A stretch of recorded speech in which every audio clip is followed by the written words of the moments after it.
If you've ever gone on a photography trip and then come home and realized that all of your photos feel a little bit random and a bit meh, you're definitely not alone.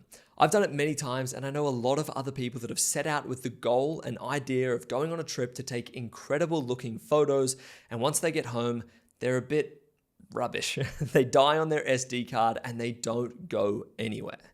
Well, today I want to walk you through 3 mindset changes that are hopefully going to improve your travel photography as they have for me in the past, and make sure that the next trip that you go on, you're coming home with photos you're genuinely proud of and photos that aren't going to die on your SD card. One of the biggest problems that nearly all travel photographers face is going out to shoot without a goal. When you get to a location and you don't know exactly what's out there, it's hard to sort of envision the images that you're going to take. However, this can almost guarantee that you're going to be coming home with random images that don't make sense. I really like to have a good solid think before I go out to shoot or before I head off on my trip to understand what I really want to come home with. Is this going to be a trip where I'm only shooting incredible landscape photos and maybe I might get a handful of other extras in between? Or is this a trip where I'm going to go and really focus on the culture and street photography life of this certain location, and that's what I'm going to focus on? Or is this a day where I focus on landscape photography, or a day that I focus on street photography, or a day that I focus on taking photos of interesting cars somewhere? Whatever the case, whatever it is you want to shoot, the next time you go out to shoot when you're on your next trip, make sure you have a bit of a goal in mind, and I promise you'll be coming home with a bit more of a structure. Now, speaking of structure, something else that's really important is to make sure that you're not just shooting the same thing over and over and over again. Let's say, for example, you're shooting street photos. It's all well and good to take photos of interesting people doing interesting things, but it gets pretty repetitive over time. One way that I like to, avoid this happening when I'm out shooting is to follow what I like to call the 3-shot rule, which is taking 3 shots of one scene, which is almost guaranteeing you're going to be telling a better story and almost guaranteeing that you're coming home with a wide variety of images. Now, these 3 shots are a wide establishing shot, a medium shot that gets you a little bit closer into your subject, and then a close-up or a macro shot that really draws the viewer into your work.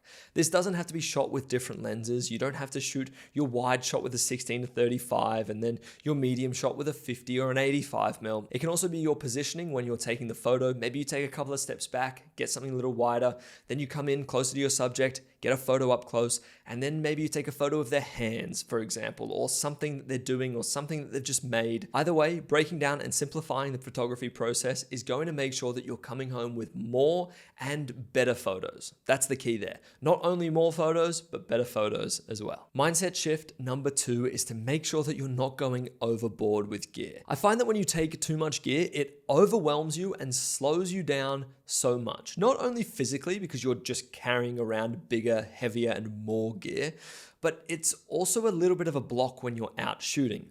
Let's say we're back out on the street, we're trying to take photos of people doing interesting things, and you've got 3, 4, or 5 lenses in your backpack, plus the one on your camera, and maybe even an extra camera body. Every time you get to a scene and you're ready to take a photo, you're thinking, do I have the right lens on? Should this be shot on the other camera body? Would this be better shot at f1.8? Because this is only an f1.8. Should I get the f1.2 out? 70-200? It's just cumbersome and it's going to slow you down. And if anything, taking more gear is actually going to stop you from taking more photos, which means it's going to stop you from taking better photos as well. Please, please, please do yourself a solid favor and understand the gear that you do need to take and the gear you might not really need to take the next time you go and pack your bag for a trip. And last but not least, I want to make sure that regardless of the weather conditions you have, you're going out to shoot. I can remember spending thousands of dollars on plane tickets, accommodation, car hire, so on and so forth, getting to a location, realizing that it's a little bit overcast, okay? This isn't what I saw on Instagram. Might not want to take that photo anymore, and then not shooting. Zach, what were you thinking? As a photographer, I think it's really important to be able to make sure that you can make the most of any weather conditions.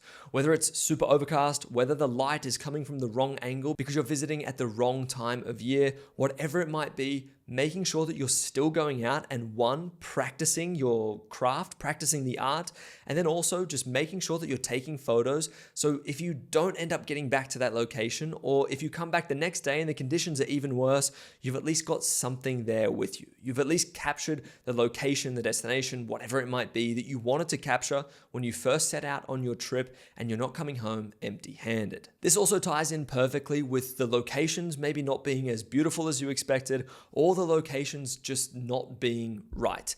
I really am a big believer in that every location, regardless of, has some beauty to a degree to be captured. And if it's not beauty, it's either something interesting or something super eye-catching.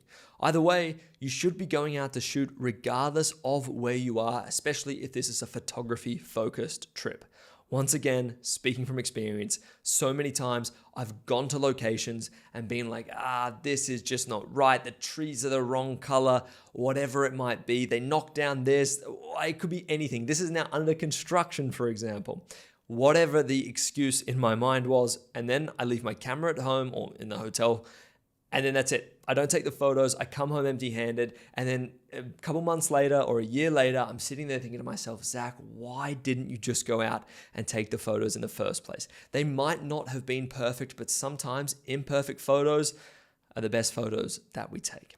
Anyway, guys, that is going to wrap up today's video. I hope you enjoyed, and I hope you have a whole load of fun on the next time you go out and travel somewhere to go take photos. And if you want to keep learning about photography, photo editing, video, and video editing, you can check out this video here, and I'll see you over there.